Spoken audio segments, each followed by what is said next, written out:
Bonjour, bienvenue à tous pour cette toute nouvelle vidéo, avec cette toute nouvelle histoire.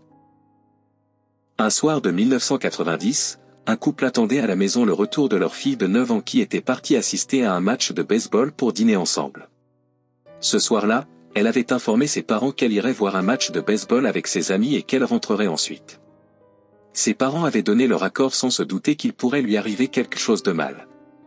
Elle allait souvent voir des matchs de baseball avec ses amis et rentrait toujours à la maison.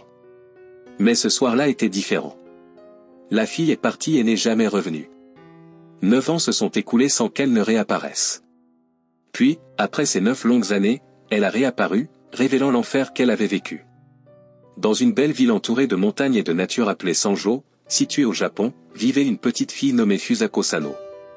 En 1990, elle avait 9 ans. Fusako est née le 28 novembre 1980 dans une autre ville appelée Mitsuki, située dans la préfecture de Niigata au Japon. Elle était la fille unique de ses parents et vivait une vie normale comme tout le monde. Rien d'étrange ne se passait dans la vie de cette famille. Quand Fusako a eu 6 ans, ils ont déménagé à Sanjo et s'y sont installés. Ses parents l'ont inscrite dans une école publique pas très loin de chez eux. En résumé, Fusako était une enfant active et la joie de ses parents, qui faisait tout pour qu'elle ne manque de rien et pour lui assurer un bel avenir. Mais un jour, sans prévenir, Fusako a disparu. C'était le 13 novembre 1990, 2 semaines avant son 10e anniversaire. Ce matin-là, elle s'était levée tôt comme d'habitude, s'était préparée et était partie à l'école. À l'heure du déjeuner, elle était rentrée à la maison pour manger et repartir à l'école. Pendant qu'ils étaient tous assis ensemble, elle avait dit à ses parents qu'il y avait un match de baseball à l'école et qu'après les cours, elle resterait avec ses amis pour regarder le match avant de rentrer à la maison. Elle avait fini de manger, leur avait dit au revoir, et en sortant, son père lui avait dit de ne pas rentrer tard. Elle lui avait répondu qu'il n'avait pas à s'inquiéter. Le soir, à l'heure où Fusako était censée rentrer, elle n'était pas revenue. Ses parents n'ont d'abord pas pensé à quelque chose de grave, se disant qu'elle avait peut-être été retardée avec ses amis et qu'elle rentrerait bientôt. Mais le temps passait et Fusako n'était toujours pas là. Ils sont alors sortis pour la chercher dans les rues et sur le chemin qu'elle prenait habituellement. Ils sont allés chez toutes ses amies qu'ils connaissaient, mais elles étaient toutes rentrées chez elles, sauf Fusako. Finalement, pour ne pas perdre plus de temps, ils sont allés directement à la police. La disparition d'une petite fille de 9 ans ne pouvait pas attendre 24 heures. La police de la ville a immédiatement commencé à chercher Fusako, rue par rue, quartier par quartier, en montrant sa photo à tous ceux qu'ils croisaient. Malheureusement, personne ne l'avait vue.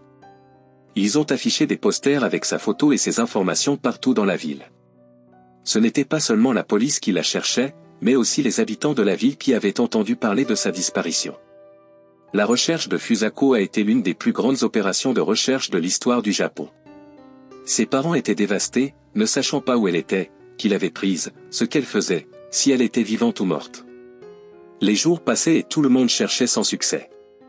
La police a interrogé des dizaines de personnes, mais personne ne l'avait vue ni n'avait la moindre information sur sa localisation. Après un certain temps, les gens ont commencé à oublier Fusako et à reprendre leur vie normale. Même la police a perdu espoir, se disant que même s'ils la trouvaient, elle ne serait probablement pas en vie. Finalement, l'affaire de la disparition de Fusako a été classée sans que personne ne sache où elle était ni ce qui lui était arrivé. Malgré tout, ses parents n'ont jamais abandonné. Ils continuaient à la chercher chaque jour, imprimant des posters de sa disparition et les affichant partout. Chaque heure sans leur fille était comme un coup de poignard dans leur cœur. Les mois sont devenus des années, et il n'y avait toujours aucune trace de Fusako. Puis, après 9 ans, quelque chose s'est produit, quelque chose qui n'avait rien à voir avec Fusako, mais qui a révélé toute l'horreur qu'elle avait vécue pendant tout ce temps. En 1999, une femme âgée d'environ 74 ans se rendait souvent à la police pour se plaindre de son fils qui la battait fréquemment. La police ne prenait pas ses plaintes au sérieux, pensant qu'elle exagérait. Mais un jour, en mai 2000, elle est allée à la police avec des blessures visibles sur son visage. En voyant son état, la police a compris que la situation était grave et a décidé de l'accompagner chez elle pour arrêter son fils et l'interroger. Son fils s'appelait Nobuyuki Sato. En 2000, il avait 38 ans. Nobuyuki est né le 16 juillet 1962 dans une famille aisée.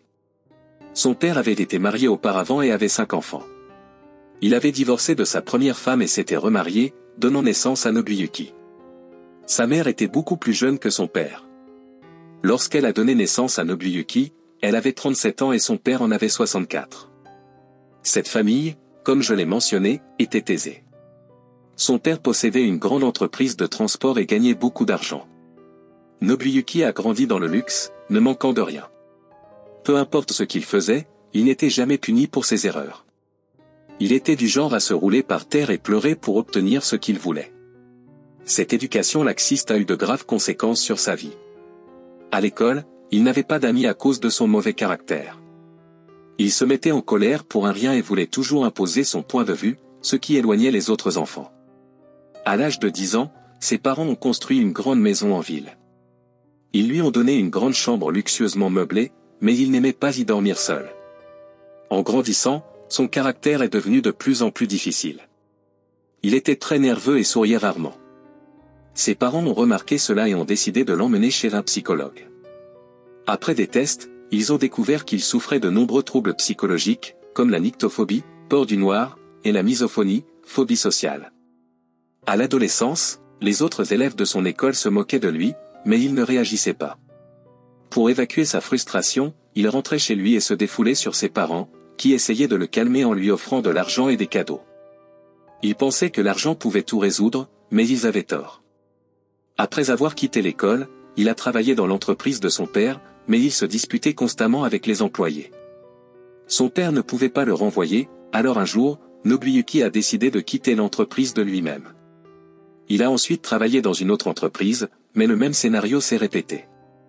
Il se disputait avec tout le monde, surtout avec les femmes, et a fini par être renvoyé. Nobuyuki est retourné vivre chez ses parents, vivant de leur argent sans chercher de travail. Son caractère est devenu encore plus difficile. Un jour, il s'est disputé avec son père pour une raison insignifiante et a mis le feu à la maison. Heureusement, les voisins ont rapidement appelé les pompiers, ce qui a évité que la maison ne brûle entièrement. Cet incident a été la goutte d'eau qui a fait déborder le vase. Ses parents l'ont immédiatement emmené dans un hôpital psychiatrique pour qu'il soit soigné. Il y est resté 1 mois, mais il a continué à souffrir de troubles psychologiques, notamment de misogynie. Malgré tout, il ne voulait pas travailler et sortait rarement de la maison. Il faisait semblant d'aller mieux, mais à l'intérieur, rien n'avait changé. Il avait un plan en tête qu'il ne pouvait pas réaliser s'il était enfermé dans l'hôpital psychiatrique. Son plan était de kidnapper une fille et de l'amener chez lui pour qu'elle soit comme son jouet ou son esclave. Il se sentait extrêmement seul et voulait une fille pour lui tenir compagnie et être à sa disposition. À cette époque, il occupait tout l'étage supérieur de la maison et ne laissait personne y monter. Il a donc pensé qu'il pourrait y amener une fille sans que personne ne la voie. Un jour d'avril 1989, 1 an avant la disparition de Fusako, Nobuyuki a décidé de mettre son plan à exécution. Il ne supportait plus la solitude. Un matin, il s'est levé tôt, est sorti de la maison, a pris sa voiture et s'est rendu dans une école non loin de chez lui. Là, il a observé les filles pendant un moment. Puis, il s'est approché d'une fille de 9 ans, l'a saisie par l'épaule et l'a traînée vers sa voiture. La fille criait de toutes ses forces. Tout cela s'est passé devant les élèves de l'école et les employés. En voyant cela, ils ont couru pour la sauver, l'ont arrachée à Nobuyuki et ont appelé la police. Normalement, cette tentative d'enlèvement d'une mineure aurait dû conduire Nobuyuki en prison. Mais son père est intervenu, a payé beaucoup d'argent et, grâce à ses relations, a réussi à sortir son fils de cette situation. Finalement, Nobuyuki n'a pas été jugé et son dossier a même été effacé, comme s'il n'avait jamais commis de crime. Nobuyuki est donc rentré chez lui sans être inquiété et a continué à vivre avec ses parents. Son père, honteux de ce que son fils avait fait, est tombé malade et est décédé d'une crise cardiaque en 1989. Nobuyuki est alors resté seul à la maison avec sa mère, et son état psychologique s'est encore détérioré. Au fil des années, il est devenu de plus en plus violent envers sa mère. Pour la moindre chose, il se mettait à crier et parfois à la frapper. Sa mère, terrifiée, essayait de l'éviter autant que possible. Il lui interdisait totalement de monter à l'étage supérieur ou même de s'approcher des escaliers. Pendant 9 ans, il a vécu ainsi, sans que rien ne lui convienne. Sa mère, épuisée par les coups et les mauvais traitements, allait souvent se plaindre à la police, mais il ne la prenait pas au sérieux, pensant qu'elle exagérait. Elle allait même à l'hôpital psychiatrique pour leur dire que l'état mental de son fils se détériorait et qu'ils devaient venir le chercher de force pour le soigner. Mais eux aussi ne la prenaient pas au sérieux, disant que si son fils voulait se faire soigner, il devait venir de lui-même. Jusqu'à ce jour de janvier 2000, où Nobuyuki l'a battu avec une telle violence qu'il lui a défiguré le visage. Elle est allée à la police, et en voyant son état, ils ont enfin décidé de l'accompagner chez elle pour arrêter son fils. Quand la police est arrivée à la maison, Nobuyuki les a confrontés à la porte, semblant effrayé et nerveux. Il leur a crié de ne pas entrer. La police n'était pas là pour entrer dans la maison, mais pour l'arrêter et l'emmener au poste. En voyant son comportement, ils ont commencé à soupçonner qu'il cachait quelque chose à l'intérieur. Ils ont demandé à sa mère pourquoi son fils agissait ainsi et s'il cachait quelque chose. Elle leur a dit qu'il lui interdisait totalement de monter à l'étage supérieur ou même de s'approcher des escaliers. Elle leur a raconté qu'un jour, il l'avait trouvé près des escaliers et l'avait battu. La police a alors décidé de fouiller la maison. Nobuyuki, en voyant cela, a commencé à se cogner la tête contre le mur comme un fou. Pour le calmer et le maîtriser, ils lui ont administré une injection sédative. Ils sont ensuite montés à l'étage et ont commencé à fouiller. Au début, ils n'ont rien trouvé d'anormal. Mais en arrivant dans sa chambre, ils ont vu quelqu'un allongé sur le lit. En s'approchant avec précaution, ils ont découvert une fille très maigre et pâle. Ils lui ont demandé qui elle était, mais elle avait peur et ne pouvait pas répondre. Elle s'est levée et s'est cachée derrière une table. Un enquêteur s'est approché doucement d'elle et lui a dit de ne pas avoir peur, qu'elle était en sécurité. Il lui a demandé son nom. Elle a répondu qu'elle leur dirait, mais à condition qu'il la protège de Nobuyuki. Ils lui ont assuré qu'elle ne risquait rien. Elle leur a alors dit qu'elle s'appelait Fusako Sano. Au début, ils ne savaient pas qui elle était. Ils lui ont demandé ce qu'elle faisait là. Elle leur a raconté que Nobuyuki l'avait kidnappée 9 ans plus tôt et l'avait gardée enfermée depuis. C'est alors qu'ils ont réalisé qu'elle était la fille disparue depuis 9 ans, que tout le monde pensait morte. Sur place, ils l'ont immédiatement emmenée à l'hôpital car son corps montrait des signes évidents de malnutrition. Ils ont demandé à la mère de Nobuyuki si elle était au courant de cela. Elle a répondu qu'elle pensait que seule elle et son fils vivaient dans cette maison et qu'elle n'avait jamais entendu ni vu personne d'autre. Cette nouvelle s'est répandue rapidement dans la ville, et tout le monde se demandait comment la fille avait pu être cachée dans une maison à seulement 15 minutes de celle de ses parents sans que personne ne s'en aperçoive. La police a ensuite contacté les parents de Fusako pour leur annoncer la nouvelle de la découverte de leur fille. Ils ont été profondément choqués. 9 ans s'étaient écoulés depuis sa disparition, et ils la cherchaient toujours sans jamais perdre espoir. En apprenant la nouvelle, ils se sont précipités à l'hôpital où elle se trouvait. En voyant leur fille, ils ont été incapables de se tenir debout sous le choc. Fusako avait beaucoup changé et paraissait plus âgée. Bien qu'elle n'ait que 19 ans à ce moment-là, son corps était extrêmement maigre et ses traits avaient changé. En voyant ses parents, Fusako a éclaté en sanglots sans dire un mot, mais ses yeux exprimaient toute la souffrance et les épreuves qu'elle avait endurées. La police est ensuite venue pour lui demander de raconter en détail ce qui lui était arrivé, comment elle avait été enlevée et comment elle avait vécu avec cet homme pendant 9 ans sans jamais être retrouvée. Fusako a commencé à raconter son histoire, et ce qu'elle a révélé a littéralement choqué tout le Japon. Revenons au jour de sa disparition, le 13 novembre 1989. Fusako rentrait chez elle après un match de baseball. Il faisait froid, les rues étaient désertes et la nuit tombait. Soudain, une voiture s'est arrêtée devant elle, et Nobuyuki en est sorti avec un couteau à la main. Il lui a ordonné de monter dans la voiture sous peine de la tuer. Terrifiée, elle a obéi. Il l'a emmenée dans un endroit isolé, l'a attachée et lui a bâillonné la bouche avant de la ramener chez lui. Il l'a fait entrer par la porte arrière pour que personne ne la voie, puis il est entré par la porte avant pour ne pas éveiller les soupçons de sa mère. Une fois à l'intérieur, il est monté à l'étage où Fusako était en larmes et terrifiée. Nobuyuki l'a détachée et l'a attachée au lit, lui disant que si elle essayait de s'échapper, de faire du bruit ou même de regarder par la fenêtre, il la tuerait. Par peur, elle a obéi à tout ce qu'il disait. C'est ainsi que son calvaire de 9 ans a commencé. Pendant ce temps, la recherche de Fusako avait commencé, et sa photo était partout. Nobuyuki voyait tout cela, et un jour, il a même vu ses parents désespérés la chercher. Malgré cela, il n'a ressenti aucune pitié. La police, en cherchant Fusako, a vérifié les dossiers de tous les habitants de la ville ayant des antécédents liés aux enfants pour les interroger. Mais ils n'ont trouvé personne. Normalement, Nobuyuki aurait dû figurer dans ces dossiers en raison de sa tentative d'enlèvement précédente, mais grâce à l'intervention de son père, son dossier avait été effacé. Aux yeux de la loi, Nobuyuki n'avait rien fait de mal. Si ses antécédents avaient été conservés, la police serait allée chez lui et aurait peut-être découvert qu'il avait enlevé Fusako.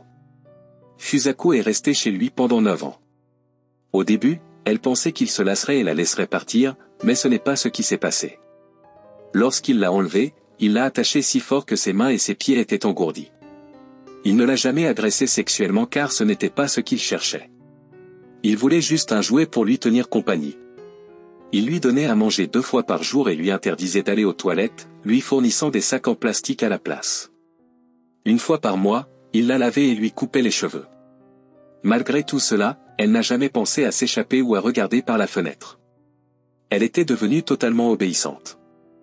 Il lui permettait d'écouter la radio et de regarder la télévision avec lui. Il passait des heures à regarder des matchs de football, et elle devait regarder avec lui. Il lui apportait des livres qu'il aimait et la forçait à les lire. Il lui racontait ses secrets et ses pensées, et elle devait simplement écouter sans parler. Sa mère vivait en bas et n'avait jamais entendu un bruit. Comme je l'ai mentionné plus tôt, elle n'avait pas le droit de monter à l'étage. 9 ans de peur, de souffrance et de solitude se sont écoulés sans qu'elle ne voie ni ne parle à personne d'autre que Nobuyuki. Jusqu'à ce jour de janvier 2000, où il a battu sa mère, qui est allée à la police, et ils sont venus sauver Fusako. Lorsque Nobuyuki a été arrêté, il a crié qu'il voulait voir Fusako. La police lui a demandé pourquoi il l'avait enlevé et gardé captif pendant 9 ans. Il a répondu que c'était son ami et qu'il tenait à elle. Il a dit qu'il était sûr qu'elle tenait aussi à lui et qu'il devait lui demander. La police lui a dit qu'elle ne tenait pas à lui, qu'il l'avait enlevé de force et privé de sa famille. Il a alors commencé à pleurer et a dit que personne ne l'aimerait jamais autant que lui. Nobuyuki a été examiné par des spécialistes en santé mentale, qui ont conclu que malgré ses troubles psychologiques, il était conscient de ses actes et serait jugé comme n'importe qui d'autre. Les enquêteurs ont découvert qu'il avait déjà tenté d'enlever une autre fille. Ils se sont demandé pourquoi cela ne figurait pas dans son dossier et ont découvert que c'était dû à des relations et des pots de vin. Tous ceux qui avaient aidé à effacer son dossier ont été sanctionnés. En mai 2000, son procès a commencé, et il a été condamné à seulement 14 ans de prison, la peine maximale pour enlèvement et séquestration au Japon. En 2015, il a été libéré et est retourné vivre dans la maison de ses parents. Sa mère était décédée 2 ans après son incarcération. Il a continué à vivre seul jusqu'à ce qu'on retrouve son corps 1 an après sa libération, sans que la cause de sa mort soit connue. Quant à Fusako, ses parents ont changé son nom et ont déménagé dans une autre ville. Bien qu'elle ait eu 19 ans à ce moment-là, son esprit était resté bloqué à l'âge de 9 ans. Elle parlait et se comportait comme une enfant de 9 ans. Avec l'aide de psychologues et de centres spécialisés, elle a progressivement rattrapé son retard mental. Cela a pris du temps, mais elle a fini par retrouver une vie normale. Malheureusement, Fusako a vécu une autre tragédie. Un jour, elle est sortie avec son père, et il s'est noyé sous ses yeux. On ne sait pas ce qui lui est arrivé après cette tragédie, mais j'espère qu'elle a pu surmonter tout cela et qu'elle vit bien aujourd'hui. Et c'est ici que se termine notre histoire. Si vous avez apprécié mon contenu, n'oubliez pas le petit pouce bleu et abonnez-vous pour ne manquer aucune de mes prochaines vidéos. Sur ce, à une prochaine fois.